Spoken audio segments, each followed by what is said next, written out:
and we have to really escalate the noise we make so that we'll be heard.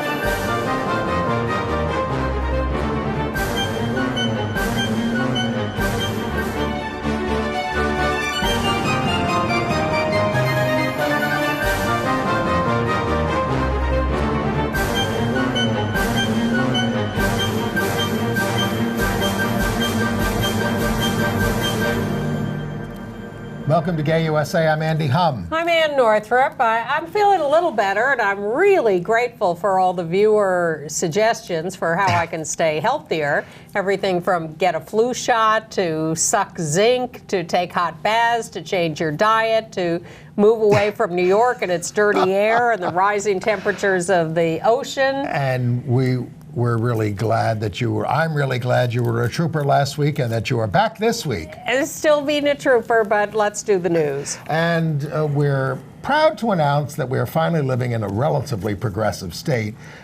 We have a new Democratic state Senate, and they immediately moved to pass long-delayed LGBT bills. It's really amazing what you can do when you have a different control of a legislature. Yes, you might even be able to stop the shutdown. And there is progress in Kansas, Virginia, and Illinois as well. On the other hand, the anti-LGBT nominee for U.S. Attorney General seems headed for confirmation. The second lady of the United States... For that is her title. Oh, my God. Is working, it turns out she's worked there for a long time, at a really virulently anti-LGBT school. A Democratic presidential hopeful is trying to move beyond I was going to leave it up in the air about gender. Well, there are several women. Her anti-LGBT activist passed. And an anti-gay Episcopal bishop in New York State has been disciplined. He's fighting it. And an anti-LGBT ballet star was fired. Don't mess with the gays. Well. Unfortunately, we have a report of more murderous anti-gay attacks by the Chechen government. But a big win for gay relationships in Lithuania. More confirmation that people with HIV who are undetectable cannot transmit the virus. And I will review Terrell Alvin McCraney's Choir Boy on Broadway. And we'll show you a little music from that, which is quite charming. Yes. So New York State. Big win. Now, 16 years ago, they passed SONDA, the Sexual Orientation Non-Discrimination Act, and purposely left out gender identity and expression, which was an outrage at the time, but they said, oh, no, don't worry, we'll immediately get to work on it. It's 16 years later. It's so long ago that one of the people in the original meetings with the legislature pushing for this was Sylvia Rivera. So that was a disgrace back then that we moved on without our transgender brothers and sisters, but it did finally pass. And when it passed in the Senate. The Assembly's been passing it since 2008, but it finally passed 42-19. It even got 3 Republicans. Well, this is a very ABC kind of story. For all these years in our 2-house legislature, the Assembly and the Senate, the Assembly has been dominated by Democrats. The Senate has been controlled by Republicans. Yes, and they drew their own lines to make sure that their majorities were even bigger than they should have been. And governors have not exactly gone to the mat for gender identity and expression non-discrimination either. No. Although a couple of years ago, current Democratic Governor Andrew Cuomo issued an executive order to try to put some rules in place that were helpful. Yeah, no, I mean, they were taking cases, and it did have some effect. But what we've needed is a law. And finally, just moments after the Democrats took control of the state Senate, after the elections last fall, they put this as one of their highest priorities, and they passed the Gender Identity and Expression Non-Discrimination Act, along with a bill to outlaw conversion therapy for minors by medical Now, professionals. that passed the Senate. Of course, these both passed the Assembly overwhelmingly. That passed the Senate 57-4. Now, so the bill's been held up all these years because the Republicans were in power. And when they finally allow it to the floor, everybody votes for it. I mean, this is insane. We need legislatures around the world that vote on more things all the time. Put people on the spot, let them vote. Well, it's become this, I would suggest, parliamentary system where, there is party vote. And people are not free to cast their own votes because they get so punished by the party leaders and, financing their campaigns and all sorts of stuff. Anyway, New York is now the 15th state to ban conversion therapy for minors. Well, go ahead. Sorry, I didn't mean to step on your toes. 20th state to... 21st. Well, there were 20 others, I think. Last I read was 20 plus the District of Columbia. Okay.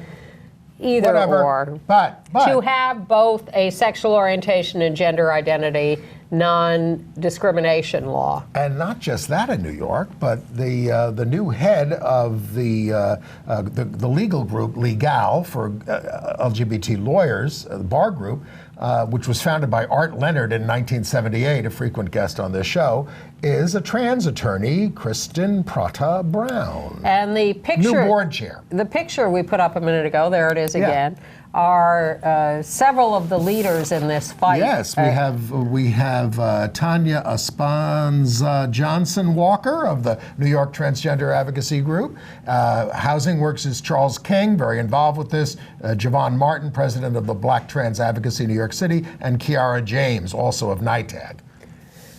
So congratulations to them. Congratulations, but some groups, including the Anti-Violence Project, and 2 Democratic senators, Jessica Ramos and Julia Salazar, are going to try to put amendments to this to ensure that hate crimes provisions are not weaponized against people of color. And that was one of the drawbacks of this bill, is the hate crimes provision, which is often used to further punish people who are arrested who are people of color. And it's a problem. Well, it's a problem because they have actual statistics that there is unequal prosecution of people of color for hate crimes charges, and therefore that has to be straightened out in some way. And congratulations to State Senator Brad Hoylman, who has been a leader on these issues in the State Senate and who will be here in a couple of weeks co-hosting with Andy and talking about what's going on. I hope we have something left to talk about. No, we'll have plenty to talk about because essentially these LGBT issues proved to be the low-hanging fruit. They were easy to pass. Well, there are some other things, too, about election reforms, for instance. Now we're going to have early voting and other things to make But the big things are going to be better. Tenants' rights, universal health care, what else? There are a lot of big issues that are going to be fights. Brad will tell us in a couple of weeks. But congratulations. Thank you to the New York State Legislature and to the governor for going along with all this. And it would be lovely if New York's legislature, which has often been judged the worst in the country, finally is moving ahead. Yes. Well, they're moving ahead in Kansas. The Democratic governor there, Laura Kelly, as she said she would, reinstated protections for LGBT state employees. Governor DeSantis in Florida did an executive order on discrimination, but refused to include us. Neither did his predecessor, Rick Scott. I think we had a picture of, it's missing, is it missing on this list, of the Kansas governor? Oh, we did, but maybe we didn't get it up. Well, sorry about that. Our fault. Sorry about that. Okay. All right. And what were you saying about the other states?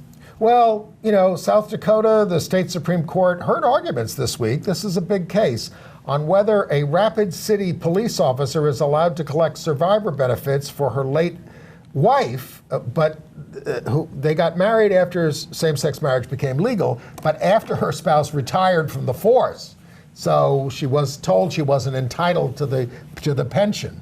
They're basically trying to apply Obergefell retroactively. A bunch of past police chiefs testified on their behalf, but the state says, hey, you could have gone and gotten married elsewhere, but you didn't.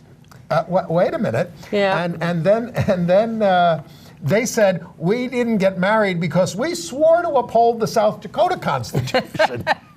No, you didn't have to do that. But that wouldn't have been a violation. But we'll see, because some of these things have been applied retroactively and some have not. Yes, and the other thing in South Dakota is that the state legislature has a bill to override the state high school association, which has rules that allow trans students to participate in athletics in their lived gender. Right. And the state I can't help you on this one. state legislature wants to throw it back to birth gender. You heal thyself. And I'm going to talk about Virginia. The Senate committee there advanced a bill to protect LGBT people in housing and public employment. Now, this is still a Republican-led body, but they have passed it 3 times. But none of these bills have ever even reached the floor of the House of Delegates. So we hope that can happen.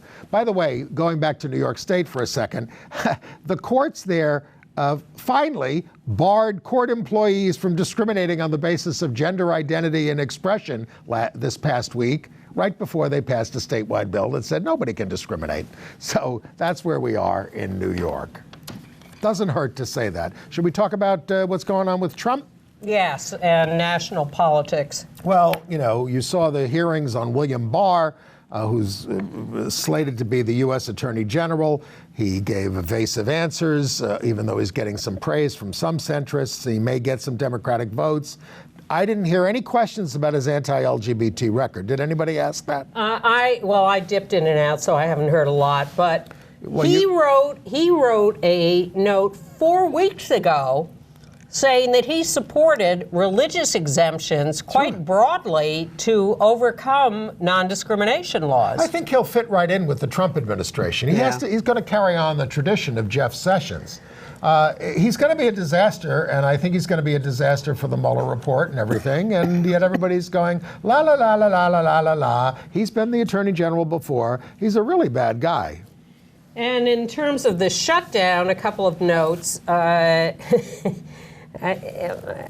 happy to say that news organizations noticed when Florida Representative Matt Gaetz said that he was against the president declaring a national emergency to fund the wall, because then Democratic presidents would be able to fund transgender bathrooms across the country. Well, please define. Well, the Transgender Foundation of America says its Trans Disaster Relief Fund will aid LGBTQI federal workers who are burdened by the shutdown. Yeah, they set up that emergency disaster relief fund when Hurricane Harvey hit Houston, and it's ongoing.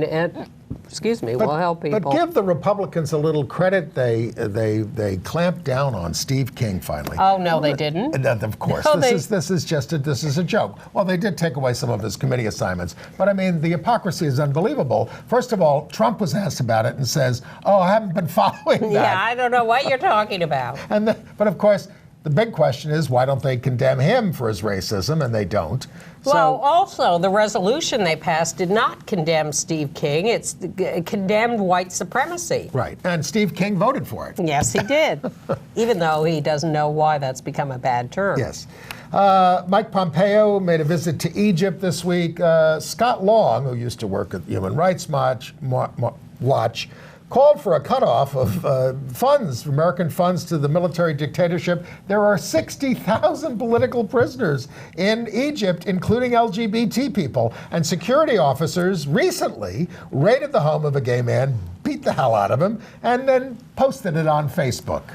I would suggest there are a lot of political prisoners in the United States of America. Yes, there are. And William Barr was asked about he said, we need more incarceration in the United States to protect communities of color. He had the nerve to say this, and he was asked about this article by Kamala Harris, and he was unbelievable.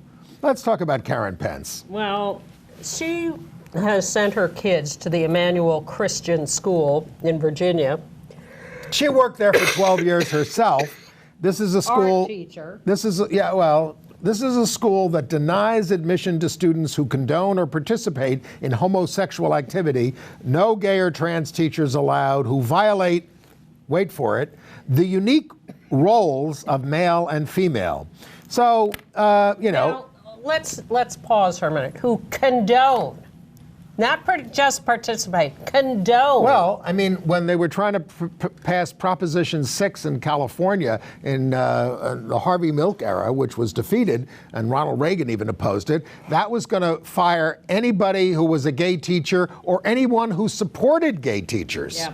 So there's that. But all right, so we're coming down on Karen Pence. She works at a place that discriminates against gay people, but so does or people who have gay parents. all right, any but of this. so do Catholic schools. So do Orthodox Jewish schools. So do Islamic schools. I mean, it's not just the evangelicals who are very bad.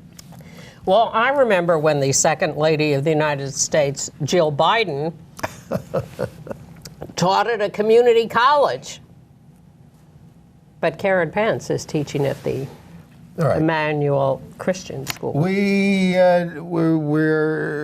anxiously, I would say, is the proper word, awaiting what the Supreme Court is going to do about the 3 LGBT Title VII cases equating sexual orientation and gender identity discrimination with sex discrimination, and the 3 trans-military cases. They have scheduled to discuss these again and again and again.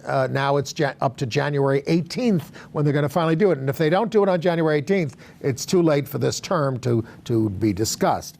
There's also another Title IX sexual orientation case that they've scheduled to discuss on February 15th. You need 4 votes to take a case. I'm not optimistic about these.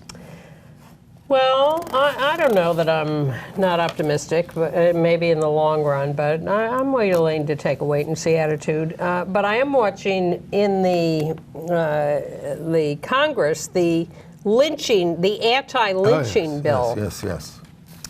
Now, the anti-lynching bill says it is illegal to lynch people on the basis of race, gender. It should just be, of course, illegal to lynch anybody, but lynching is extrajudicial. You sought to kill a mockingbird. You just grab somebody out of the prison and you string them up. So the evangelical lobby is against this bill because it includes sexual orientation and gender identity.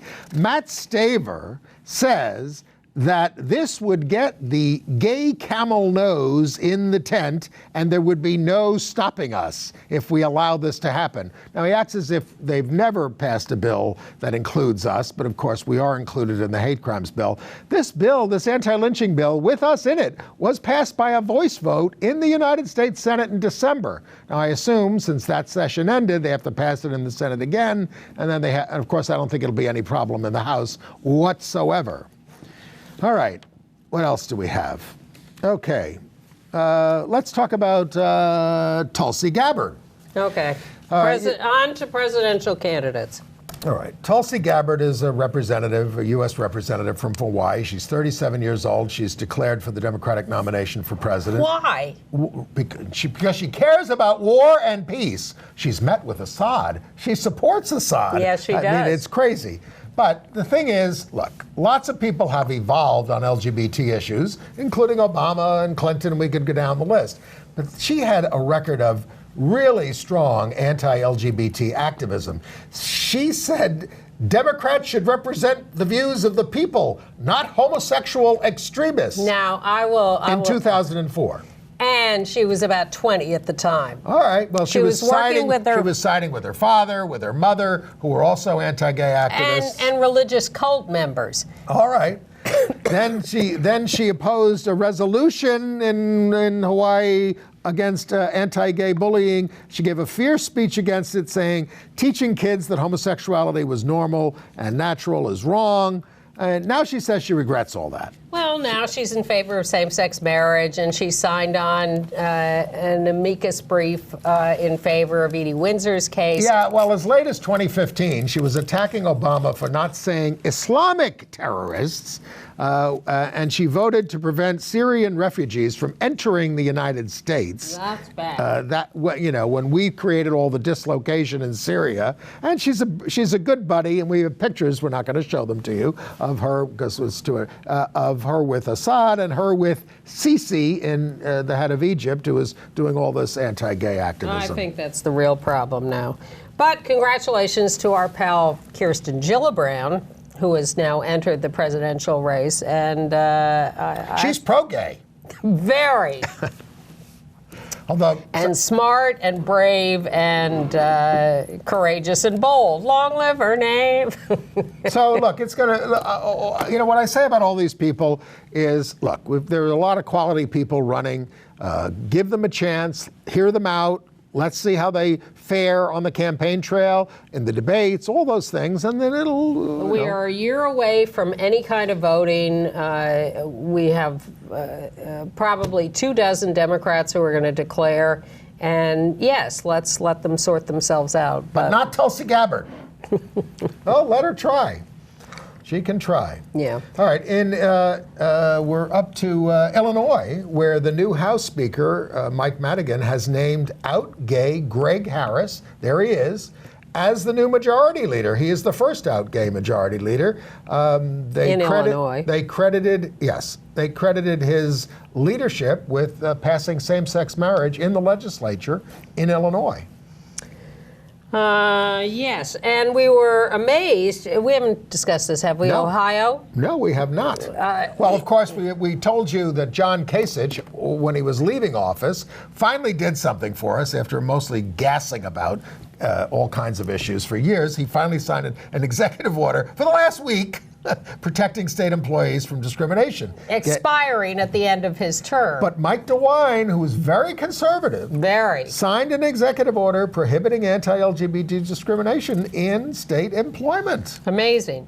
And congratulations to the 5 female members of the Texas state legislature who have formed an LGBT caucus in the legislature for the first time. They self-identify as lesbian, bisexual, pansexual, the whole range, and this is an amazing development in the Texas state legislature. And Netflix is standing up to the North Carolina legislature. They have pulled their production of a series called OBX, which is set in North Carolina, from North Carolina, because of the anti-LGBT laws in North Carolina, which say that they ban cities in the state from passing LGBT rights protections until the end of 2020. Now, this is a loss of $60 million from the state in terms of spending. But where are they scouting locations? South Carolina. Not exactly a pro-gay state, but it doesn't have that kind of a law. There is a little potential out here. Netflix has said to North Carolina, if you change the law, we will stay in North Carolina. We're not going to do it for godless people in Hollywood. We're just not going to do it. All right. I apologize for No, that's all right. Let's talk about what's going on in Albany. This is really a national story. We told you they have an anti-gay Episcopal bishop up there by the name of William Love. There he is in all his finery. But they originally, when they started doing same-sex marriages in the church, they said, okay, if you don't want to do it locally, you don't have to. Bishops can have exempt. But they changed that in 2015. And this guy is a holdout. He says, I'm forbidding it in my diocese because he said Satan is having a heyday bringing division into the church with this issue. Yeah, the Episcopal Church says you have to allow it in your diocese. You don't have to do it yourself. You personally don't have to, but you have to have a substitute do it. If a priest doesn't want to do it, he doesn't have to do it. But somebody has to be able to do it in the diocese, and certainly people who want to do it can do it. Yeah. And that's the issue. So the order was issued by the presiding bishop, Michael Curry. He was the one, you remember him from Meghan and Harry's wedding, giving that sermon. And he did his duty, and he said, you're on partial restriction of ministry. What he can't do is serve on a board that punishes priests for performing these marriages. Yeah, right. He can't penalize anybody. But he's appealing this decision. All right. Well, good luck with that. In some crime news, okay? I'll do the one that I covered yesterday. We've told you about the Abel Cedeno case. This is a kid in a classroom in 2017 who was trying to says he was trying to defend himself against an attack, used the knife, ended up killing somebody. The trial hasn't even gotten started. It's all pre-trial motions. Well, now the lawyers for him, who are gay, are asking, and the kid is gay, are asking for a special prosecutor because the district attorney in the case will not release the names of the witnesses to it, the 25 students who saw what happened, and they also mishandled a prosecution, they say, of the brother of the deceased who was threatening witness tampering with the witnesses. So, you know, I go up there and cover this in the Bronx, but it is quite the crap show. In Chicago, Illinois, Tremont Hill, 17 years old, has been arrested for the murder of trans woman Dejani Stanton. Yes, there she is. Yeah. She was 24 when she was killed last year in August. He says that he killed her because he was suicidal after sex with her. Wow. In New York, a jury convicted a former model named David Hay, 43, of manslaughter in the death of James Johnson, 41. They met on the app Jacked in April 2017. They went drinking and drugging. Then they got into a fight, and Hay says Johnson tried to inject him with a hypodermic needle, prompting him to stab him 17 times. He faces 12 years, but he's appealing his conviction. In Montgomery, Alabama, trans woman Dana Martin, 31 years old, was shot dead. She is believed to be the first trans woman killed in 2019. There were at least 26 in 2018. Those are just the publicized cases that we know about. In Puerto Rico, out gay rapper Kevin Frett, 24, we have a picture of him, fatally shot. He was known for his hit single, which in English is "I'm This Way," which is standing up for himself as gay. He was shot. He was out riding a motorcycle near San Juan. There are 2 murders a day on the island, and they've increased a lot since Hurricane Maria. They attribute this to high absenteeism by police and the drug trafficking that's going on the island. I hope Lin-Manuel Miranda can, turn some things around down there where he's down there doing Hamilton. We've been following the case in L.A. of Ed Buck, the longtime Democratic donor who has now had 2 black gay men found dead in his apartment. Yep. So now there's a lot of pressure on politicians who received his donations to get rid of them, and Representative Ted Lieu is giving $18,500 to Lambda Legal, the NAACP, GLAAD, the Trevor Project, and Equality California. Grindr has shut down its LGBT news site, which is called Into, after 17 months, after it published a story about the head of Grindr, the president, Scott Chen, who made controversial comments about same-sex marriage that we told you about. Yeah, because Grindr is Chinese-owned now. In Texas, we were unhappy last week that NASA and Rice University had invited the extremely homophobic Russian Dmitry Rogozin to speak there. Yep. They uninvited him. Also in Texas, 2 men were arrested for using the dating app Grindr these are a warning to everybody, to lure men to an empty apartment, beat them and rob them. Daniel Jenkins and Michael Atkinson preyed on men 19 to 57 years old. This went on for a while, using fake profiles on Grindr. One victim was sexually assaulted at gunpoint. These are federal charges. The U.S. attorney called the crimes based on sexual orientation despicable. Well, hate crimes is covered under federal law. Even, who was the last attorney general? The horrible guy. Eric Holder? No. Matt Whitaker? No. Jeff Sessions? Jeff Sessions would stand. I know them all. I'm blocking. He was a bad man. But he did stand up on hate crimes when transgender or gay people were the victims, because he said that is the law. Yeah. Well, we'll see what the law is in Phoenix, Arizona, where the ACLU has filed an EEOC complaint against the Chili's restaurant there because a lesbian named Megan Hunter, who works for them, was told to dress more appropriate to her gender. She said, "You mean like having my breasts hanging out? My God. Why can't I just wear a chef's jacket?" Because she's a chef. And they said, "That's for men." In Tacoma, a man was arrested at a game at the Seahawks-Carolinas game. This is back in December, I think.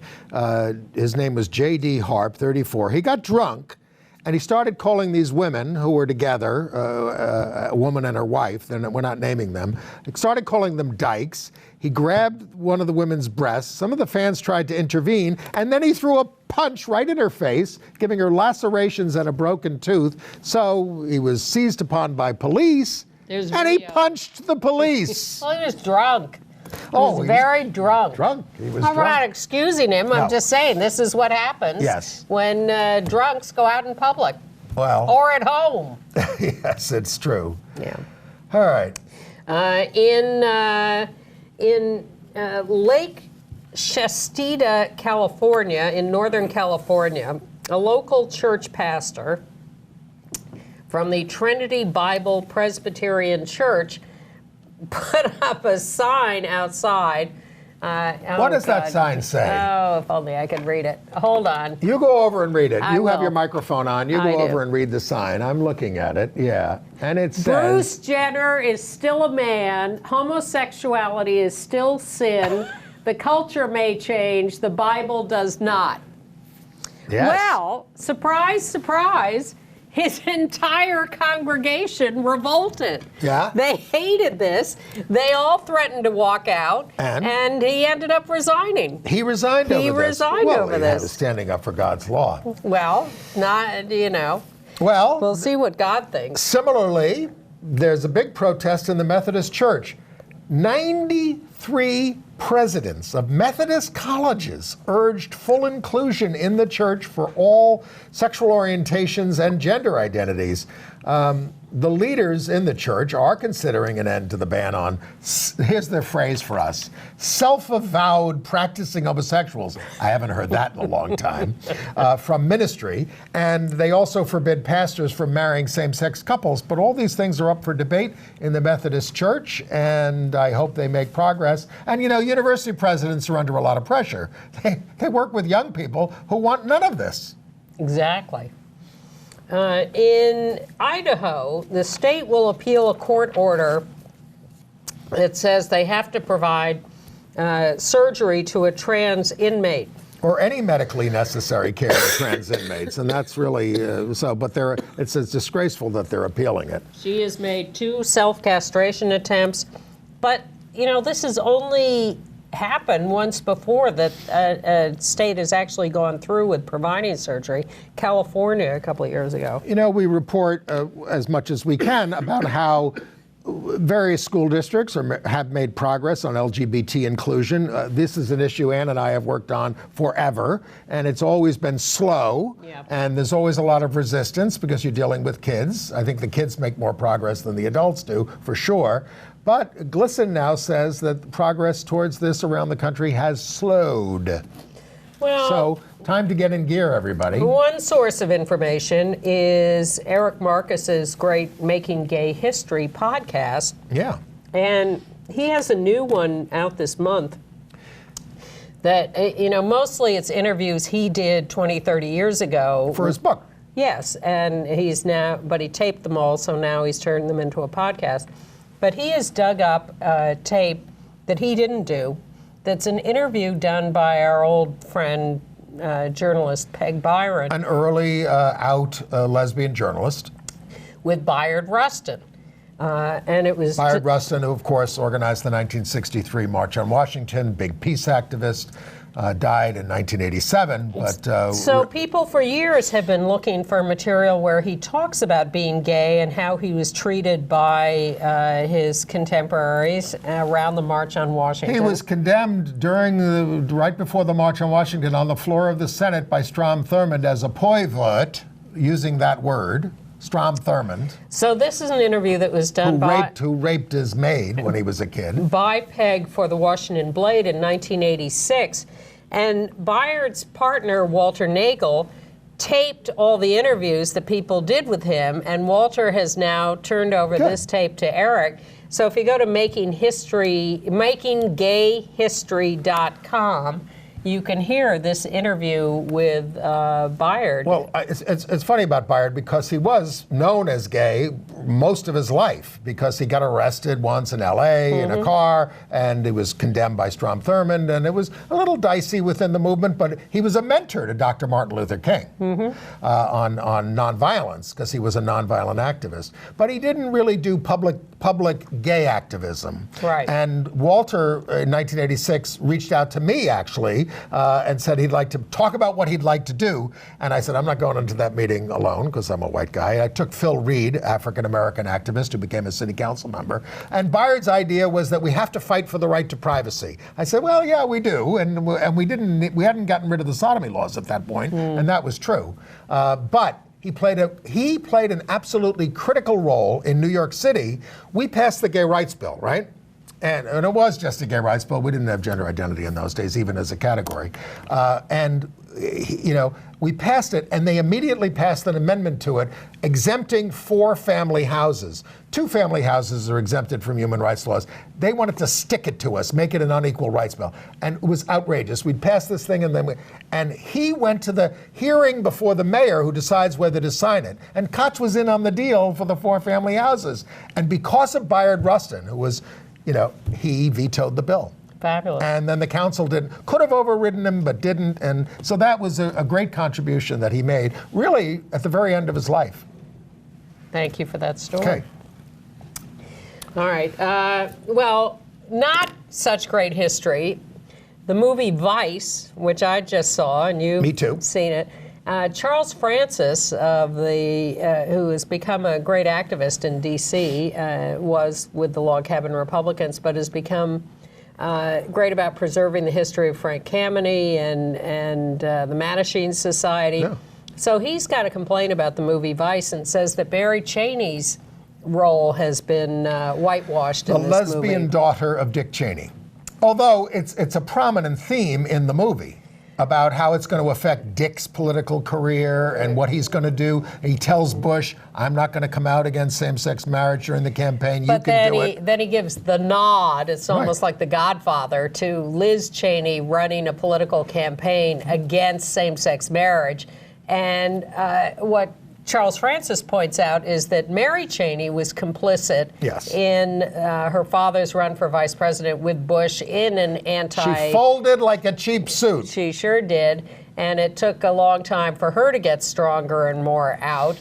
But Liz Cheney continued to run anti-gay campaigns. I would say I partly enjoyed the movie. It's a very dark comedy. It's funny, but it's chilling, absolutely chilling about what this man did to this country and this world. I watched it with a group of people, and one guy said, I can't stand it, I have to leave, I can't take it, it's too depressing. But I said, boy, you think this is depressing? Go see The Trials of Henry Kissinger. That'll really get to you. And lest we forget, Christian Bale won as winning awards for playing him. You'd hardly recognize him. Look, the movie was directed by... And he said he was inspired by Satan. The movie was directed by Adam McKay, who made The Big Short, which I thought was a much better movie and much more in-depth about the financial crisis. And this, I thought, it had its moments, but I thought this was a little too jokey and a little too superficial. I think it's going to bring a lot of history to people in an entertaining fashion, mainly about how Dick Cheney's life disrupted the entire Middle East, led to all the terrorism, etc. Well, I wanted it to be even stronger. What I did think was that Steve Carell did a great job as Donald Rumsfeld. Yeah. I thought that was really spot on. But what I objected to was that Cheney was got off easy in his early years. You know, too much of a buffoon, too much of a mild-mannered guy. I thought it was Bush at first because they show him as a drunk getting arrested for drunk driving. And all No, that. that was Cheney. Yeah. And Lynn comes to his rescue. The Lynn, wife. for God's sake. Really, you know, there was about 3 seconds of showing a sign of her running the National Endowment for the Humanities. She was a monster running the National Endowment for the Humanities. Well, I mean, it was an hour-and-a-half movie. Come on. Well, I would like I would like a war crime. I would like a war crimes trial for these people. It's not, the statute of limitations is not up, but I would like a war crimes trial for Henry Kissinger. Yes, but when this was, and there have been in other countries, but when that was proposed to Obama, he said, we need to move on. And I think, and I'm saying this, I think our failure to prosecute Bush and Cheney over their murderous, illegal war in Iraq has led to total disrespect for law and the inability to go after Trump. Well, I think that's the basis of a lot of the Trump voters' anger and the way they have voted, because they have seen this parade of wars that have bankrupted our country, killed hundreds of thousands of people for no good reason. And Trump's ready to do 2 more against Iran and North Korea. But I think that's part of their disillusionment with anything in government. And that's part of what he ran on. But I blame Henry Kissinger. All right. Can we talk about some people that we lost? Sure. Let's see. First, we're going to talk about Cathedral City in California. The out-gay mayor, Greg Pettis, died Tuesday at the age of 63. He was the city's first openly gay public servant and the longest-serving council member, first elected in 1994, from complications from gastric bypass surgery. He was 5'10", 280 pounds, felt he had to have this, but he had complications. It's dangerous surgery. The operation was about a year ago, but he was a good guy. He was the first out president of the Southern California Association of Governments, and he voted to make his city a sanctuary city. He was credited as really advocating social justice for all. And then it's Goodbye Dolly. You all heard about Carol Channing, a true legend, a Broadway star. There she is with the Gay Men's Chorus of Los Angeles in 1994. And that's not her only gay appearance. I remember her actually in 1994. When she was a speaker at Stonewall 25 with Ann Northrup. We didn't meet. And I don't mean this in a bad way. When she got up there, I thought, oh, that's a drag queen. That's not Carol Channing. And and people were, because a lot of drag queens did Carol Channing, you know. But she was there. She was often mistaken for a caricature of herself. She played herself. At Stonewall 25, she introduced Lady Bunny, which was cute. And she also was honored at one of these Mark Green, Alan Roscoff extravaganzas. Alan produced a lot of annual events honoring members of the community and allies, and she was one of the honorees when Mark Green was public advocate? Yes. And she gave an eloquent speech about all the gay people in her life, and that she married. That's an old story, and for so many. But how important the gay community had been to her. And she did an enormous number of AIDS fundraisers and gay events, and was really, you know, I read the New York Times obit and the comments, and it was primarily gay men talking about their devotion to her. And the documentary about her features mostly gay people talking about her. I'll take one of your lozenges. There you go. All right, thanks. I feel okay, just a little, you know, scratch in the throat. It's all, I hope I'm not giving you anything. No, we're fine. We're fine. All right, coming up this weekend, if there is not an apocalyptic snowstorm, are the women's marches. And I say that in the plural because not only are they all over the country, but here in New York there's a split. At least 3. At least 3. There's the New York organizers who are meeting at Columbus Circle on Saturday at noon or whatever. There are the national organizers, New York version, who are meeting in Foley Square at 10 a.m. And then there is a gathering of women with disabilities. And those who support people with disabilities. Inside Grand Including Central us. at 2 p.m. That's where we're going to be. Because we'll be indoors, among other things. That's not the reason. We support what the people with disabilities are doing.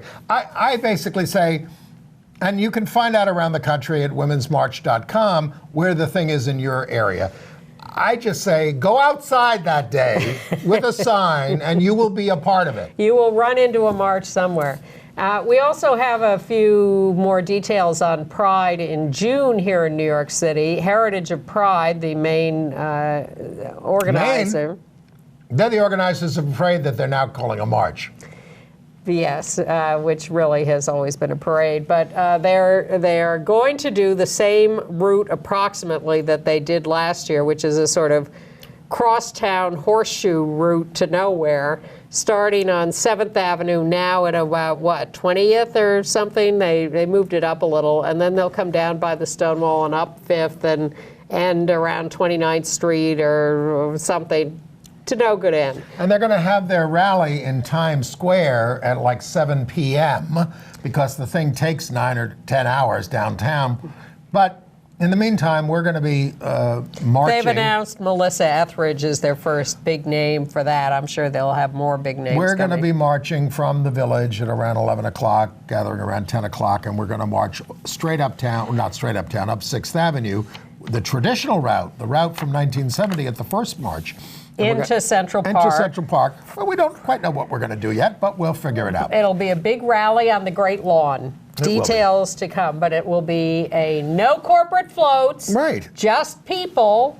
You get to many move. who will be kept out of the Pride Parade by HOP. And if you don't, if you kind of like the parade and you want to be a part of it, you can march with us and go downtown, and it will be going on for another 6 hours. And you can go to our rally from 3 to 6 in Central Park, and then go to Times Square. Make it a big gay day.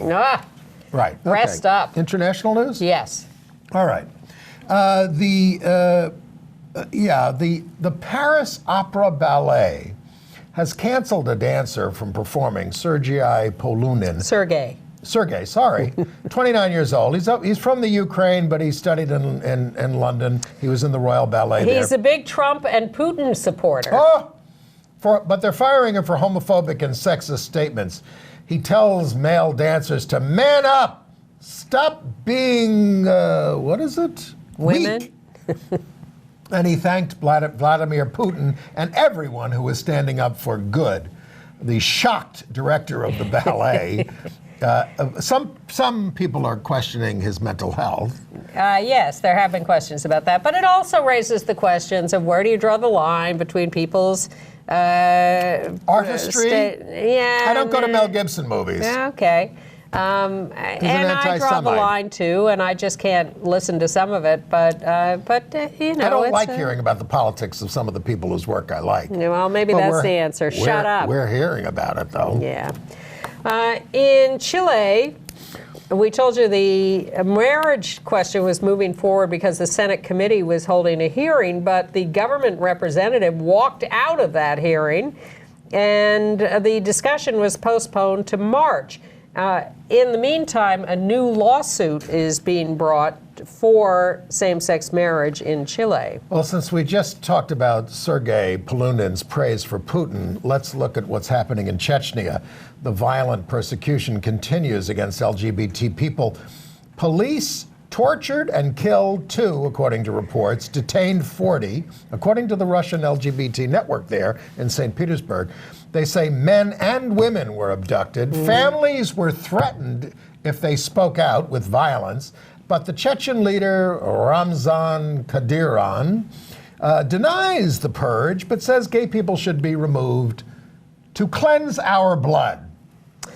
In Kenya, where we told you that LGBT refugees from other countries in a refugee camp were being attacked and that the UN was moving them out of that camp, The LGBT refugees are now saying that the UN is not treating them right, that they've been put in an abandoned school in Nairobi, and that conditions are still dangerous and filthy. They're saying they've got like 6 toilets for 200 people, but they're also saying... And the toilets are backed up. Right. I read this in the story. It said they're facing death threats from other LGBT refugees. I don't know what that's about. But it's a literal crap show.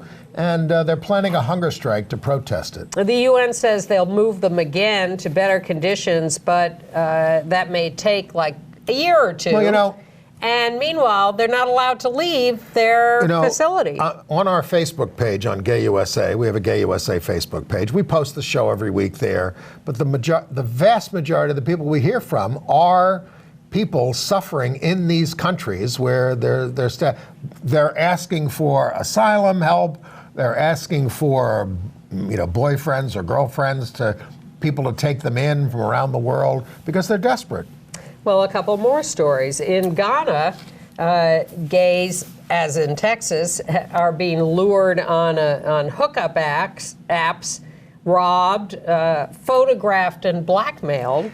In Cameroon, they planned a Night of the Mermaids in Kribi, a coastal town, combining AIDS education and LGBT pride. The day before, youth protesters burned down their office of this LGBT rights group. They'd already been told they had a 6-year lease on the place and that they were not going to be renewed. So they had to cancel their big pride thing. In Northern Ireland, in Belfast, some more yellow vest protesters. Now, it's getting confusing with these yellow vest protesters. In France, Are they right wing? Are they left wing? Yeah, what are they? It's very strange. But in Northern Ireland, they appear to be left wing, and they're demanding same-sex marriage rights, abortion rights, an end to austerity financing. Yep. So we'll see whether they get anywhere. In Singapore, they're now looking to tighten adoption after a gay man won an appeal. He had to win an appeal to legally adopt his biological son. He paid a woman in the United States to carry his child, but the government opposes family units led by homosexual parents.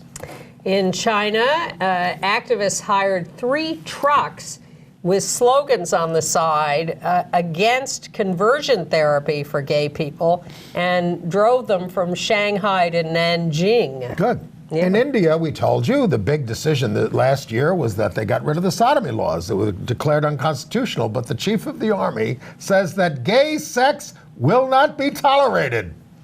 And in Lithuania, the Constitutional Court has ordered that foreign spouses of Lithuanian citizens, same-sex spouses, get residence permits, though same-sex marriage is not recognized in Lithuania. The court said it was a breach of human dignity. In London, 3 men were caught having sex on the London Underground, the subway.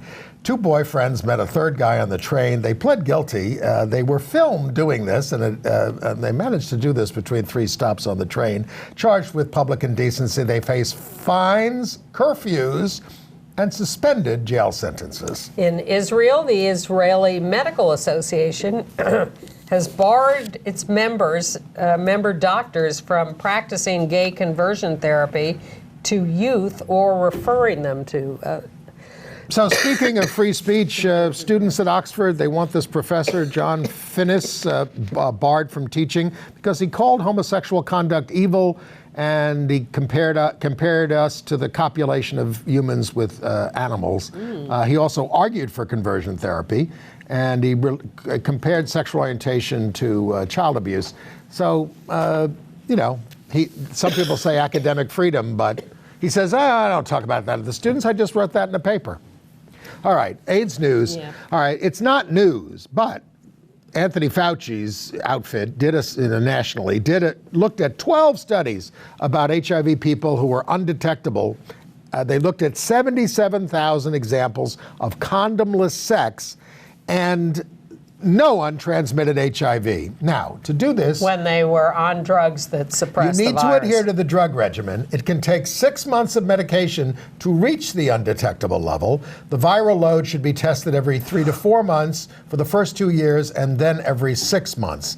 And so these are the keys to this. You got to make sure you're undetectable before you take those kinds of risks. A nice little sort of victory in Kentucky. An HIV-positive inmate in Marshall County Detention Center had been denied medications.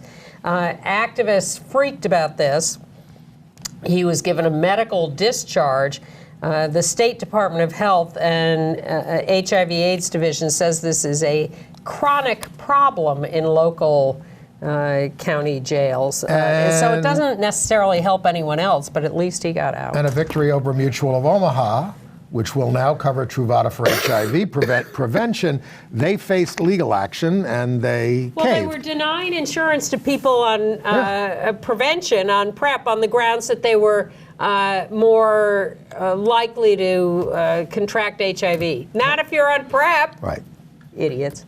All right, entertainment news. But the gay film The Pass, about a semi-closeted soccer superstar with Russell Tovey, is now out on Netflix. We reviewed it some time ago. RuPaul is going to do a guest star appearance on Grace and Frankie on Netflix. I finally saw Bohemian Rhapsody with about Freddie Mercury with Rami Malek. What'd you think? I haven't seen it Oh, yet. I have to give it to you. No, I haven't. Oh, you have it. Okay. I did see The Wife, which I thought was totally preposterous. It was kind of preposterous. I mean, I love Glenn Close, but yeah, I thought it was kind of odd and silly. The Boston Celtics finally held their first Pride Night, and they honored a local gay man who competes in the gay games in basketball and helps gay youth. And I had seen Choir Boy by Tarell Alvin McCraney, who won the Oscar for Moonlight, screenwriter. It's finally made it to Broadway. I saw it a couple of years ago. It stars Jeremy Pope as a talented high school singer who's struggling with his sexuality and with the homophobia of fellow students. These are all worthy subjects, and I would say that the acting is great, and you really believe that these are high school students, which rarely happens in a Broadway show. Well, the clip we're about to show tells me the music is great. Exactly, so because they let's have roll these that. singing numbers. Yeah. Paul and Silas bound to jail, had no money for to go their bail. Keep your eyes on the prize. Hold on, hold on, hold on, hold on. Keep your eyes on the prize. Hold on, hold on. Paul and Silas began to shout, jail door open and they walked out. Keep your eyes on the prize. Hold on, hold on. Hey, hold on, Hold on, hold on. Keep your eyes on the prize. Hold on. That sounds great. That's all part of the best part of the show. It is an hour and 45 minutes without an intermission. I think it could have been a little shorter. I hate to criticize the work, but this is an important work. Congratulations to David's Bridal, which Oh, by has the way, a new. Chuck Cooper is in it. I'm sorry, and he's terrific. Okay, has a new ad including a lesbian couple. We like Gillette's new ad on toxic masculinity.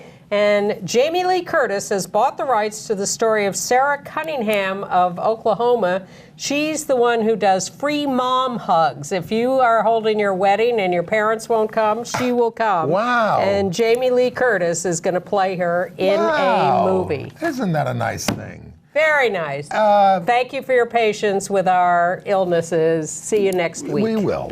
Thanks for watching.